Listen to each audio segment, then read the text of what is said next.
Hi there, this is Ranjit, and in this video I'm going to list out my best smartphone picks from a budget range of rupees 6,000 to all the way up to 15,000. And this is a very popular category. I did this about 3 months ago, but now things have changed. We have quite a few new smartphones. So let's go over it, and I'll start from the budget range and go towards the top. And you'll be surprised with some of the options that I have, but again, guys, trust me, I've used these devices. So it's based on testing, just not based on specs. And the first pick is the 10 or D for rupees 6,000 if your budget is that. There is also the one more version that they have for 5,000. But frankly speaking, I would say don't go for that, because that are just 2 gigabytes of RAM and 16 GB of internal storage. And out of that, Android roughly takes about 8. So you just get 8. So at rupees 6,000, you'll have the 10 or D. I have already done the unboxing and overview for this device. It comes with a fingerprint scanner for that price of 6,000 rupees, and it is having the Snapdragon 425 chipset. It has a 3,500 milliamp hour battery, and overall it's a good phone, close to stock Android, not completely stock. They have some Amazon specific apps because it's Amazon product, but overall it's a good smartphone for the price at 6,000 rupees. This is the best option, I would say. 3 gigabyte RAM model that you're getting, but the only con is that the battery life on these 10 odd devices is not that great. You'd expect that 3,500 milliampere with the Snapdragon 425 should last over a day, but that's not the case. For a typical working day, it'll last, but you have to charge it every day. Now, you might be wondering, why didn't I include the Redmi 5A for rupees, 5,000? The thing is that, yes, when the Redmi 5A was introduced, the base variant was available for 5,000, but now Xiaomi has bumped up the price to rupees 6,000. And I feel the 10D is better than that for that price, because with the Redmi 5A, yes, it has the same processor, that is the Snapdragon 425, but it comes with just 2 gigabytes of RAM and 16 GB of internal storage, and it also does not have the fingerprint scanner. So frankly speaking, I would say the 10D makes sense, but in terms of battery life, the Redmi 5A will give you slightly better battery life. Now, if you increase your budget to about 7,000 rupees, then I have this 10 or E. I have already done the unboxing and overview for this device.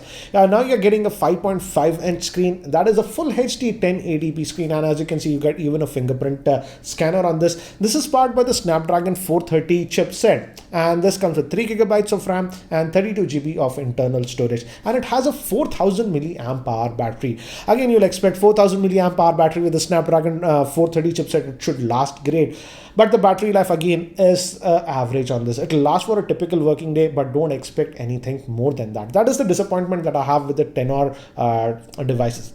I've tested a bunch of them. Battery optimization is simply not that great. But again, for 7,000 rupees, I feel this is the best device that you can get as of now.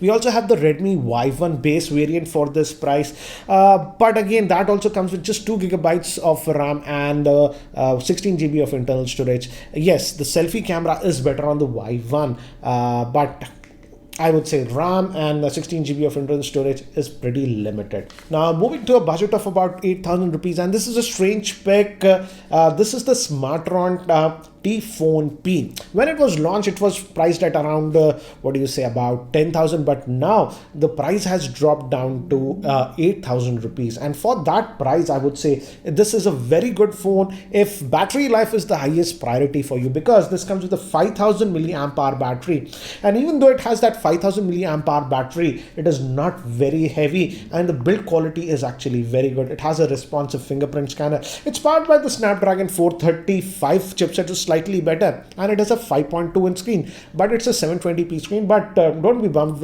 because of that. The screen quality is good enough, and it comes with 3 gigabytes of RAM and 32 GB of internal storage. So I would say if you have a budget of about 8,000 and battery life is your highest priority, then this Smartron T Phone P would be the best bet. Again, I have already posted its unboxing and overview video, so you can check out that for more info. The camera, I would say, is okay, but again, nothing that great. The problem with this budget-oriented smartphones is that the camera performance is just average, so don't expect miracles, but this is, I feel, as of now, the best bet for 8,000 rupees. Let me keep that to the side.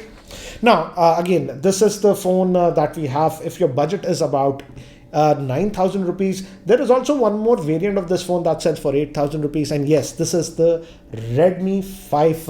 Now it comes with the new screen aspect ratio, that is 18:9, and we have this in two variants. 8,000 rupees variant comes with just 2 gigabytes of RAM and 16 GB of internal storage. Whereas if you go with the 9,000 rupees variant, which is the one that I'm recommending you guys, you get 32 GB of internal storage and 3 gigabytes of RAM.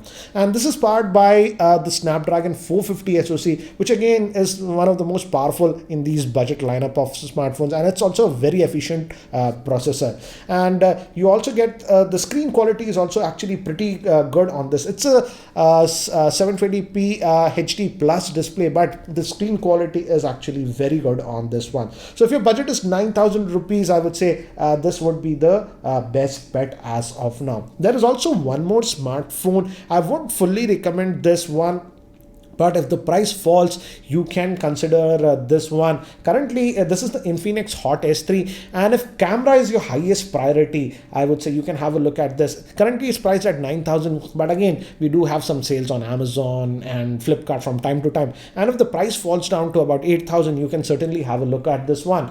If the camera is your highest priority, it is powered by the Snapdragon 430 chipset, but the camera, I feel, in this budget range is actually really good on that. So let's now move to if your budget is around 10,000 rupees, you might have guessed it's the Xiaomi Redmi Note 5 that you should go for.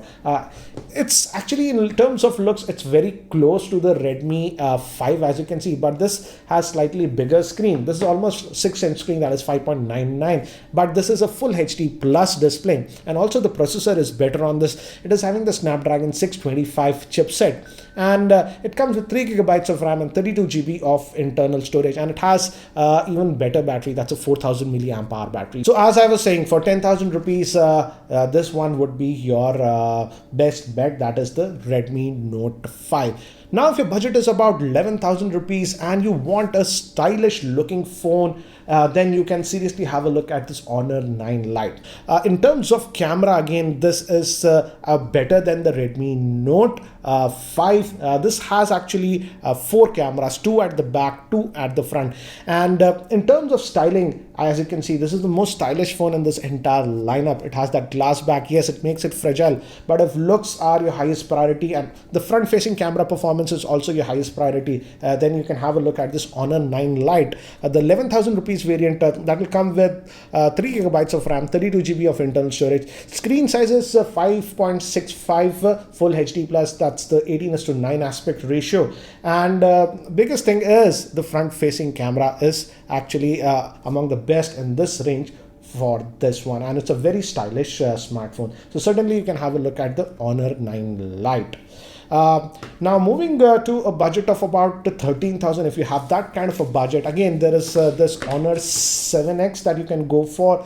This is again having a larger screen size, 5.9-inch full HD plus display, and this comes with 4 gigabytes of RAM and 32 GB of internal storage. The processor is the same that we get in the Honor 9 Lite, that's the Kirin 659 SoC, and it's similar in performance to the Snapdragon 625, 626. You don't have to worry about that, and the battery life is also very good on this one. And the build, in terms of build quality, also the build quality is good, and it has that metallic back, a very responsive fingerprint scanner. Again, in terms of camera, this also has a rear dual camera setup, but in terms of cameras, I compared the camera of the 9 Lite and the Honor 7X. In terms of rear facing camera, the rear facing camera on the 7X is slightly better than the camera on the 9 Lite, but again, in terms of front facing camera, the Honor 9 Lite has a better front facing camera. But again, in terms of front facing camera, if we just talk about the Honor 7X, also the front facing camera performance is also very good. Again, I have already posted a review of these devices. You can check out that for more info. But before we proceed and I show you the rest of the phones, here is a word from the sponsor of this video, that is Cashify.in. Are you looking to buy this device or any other smartphone? Then sell your old mobile and laptops on Cashify.in to unlock the best market price. Check out Cashify.in to encash your phone in less than 60 seconds. There is also one more phone that is there for 13,000 rupees. That is the Xiaomi Mi A1. But again, I would not recommend you this phone now because it's become slightly old. And as you can see, with the new modern phones that are coming in the 18:9 aspect ratio, the bezels are just too much on this one. And it's a phone that was launched last year. But certainly in terms of performance, this phone is also not a slouch. But in terms of camera, I would say Xiaomi has surpassed this phone itself. And the Redmi Note 5 Pro camera is better than the Mi A1's camera. And that is my next pick if you have a budget of 14,000 rupees. If you have a budget of 14,000 rupees, this Redmi Note 5 Pro is a no-brainer. This is the best phone that you can get as of now for 14,000. Period. It has a 5.99-inch Full HD Plus display, and it comes with this new Snapdragon 636 SoC, and this is significantly more powerful than any of the smartphones that I have mentioned earlier. So it has the most powerful processor, and also now it is having that dual camera setup that you can see 12 plus 5, and it does actually a very good job. In fact, I would say, let's say as of now, it's the best smartphone in the Redmi lineup by Xiaomi. Also, moving to the front facing camera, it has a 20 megapixel front facing camera, and it can also do that bokeh effect with just the single front facing camera. And I was also surprised with the performance. So this would be my no-brainer pick for rupees 14,000. It has the best camera as of now in this class, and also the performance of the phone is actually very good. But the biggest problem as of now with the Redmi Note 5 Pro is the availability. It's only sold via those flash sales, and it's very difficult to get a hands on this, and that's the reason there's a lot of black marketing going on regarding this phone. Again, I have already posted my thoughts about Xiaomi earlier. So these were my picks, and there is also one more smartphone, and this is a special category, I would say, and this is for people who really want a very big size phone, sort of a tablet kind of a smartphone, and that would be the Mi Max 2. This is the Mi Max 1, but the Mi Max 2 is very similar to this. It has a 6.4 or 4-inch screen, and again, if you consume a lot of multimedia on the go and you want a really large phone, then you can consider the Mi Max 2. And the price of this one has now been reduced to about 14,000 rupees. So if you want really big size phone, you can go with the Mi Max 2. It's great for entertainment, and also the battery life is insane. It has a 5,300 milliamp hour battery. So these were my smartphone picks under rupees 15,000. And if you notice, I didn't mention the Moto G5 Plus, etc., because now they're sort of old, and we are expecting, actually I'm expecting Motorola to soon launch the Moto G6 lineup of smartphones in India. I've already just posted a video about that just 2 days ago, so watch that. And I'm also waiting for Nokia to actually launch the Nokia 6 2018 edition in India. So these are the two range of smartphones that I'm still waiting. But apart from that, these will be my picks for smartphones under rupees 15,000 as of now. So do let me know if you found this video helpful, and what is your best smartphone pick under rupees 15,000 and why? Would love to know your thoughts. So guys, that's it for now for this video. If you're still not subscribed to my YouTube channel, hit that subscribe button. Thanks for watching. This is Ranjit, and I hope to see you in my next video. Take care, guys.